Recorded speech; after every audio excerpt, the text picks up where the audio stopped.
থেকেই বলছেন, আপনারা ধৈর্য সহকারে মনোযোগ সহকারে শুনবেন, কেউ বিশৃঙ্খলা তৈরি করবেন না, সবাই ধৈর্য সহকারে শুনবেন। কারণ এটাই আপনাদের জীবনের প্রথম ধাপ।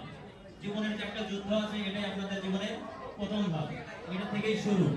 এই মুহূর্তে আপনাদের সামনে বিদায়ী শিক্ষার্থীদের উদ্দেশ্যে বক্তব্য নিয়ে আসবেন বিদ্যালয়ের সম্মানিত সিনিয়র শিক্ষিকা রুকসানা ম্যাডাম।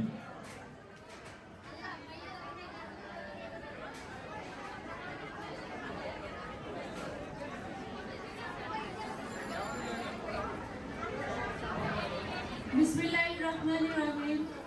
আজকে মহাকালী মডেল হাই স্কুল কর্তৃক আয়োজিত এসএসসি পরীক্ষার্থীদের বিদায় অনুষ্ঠান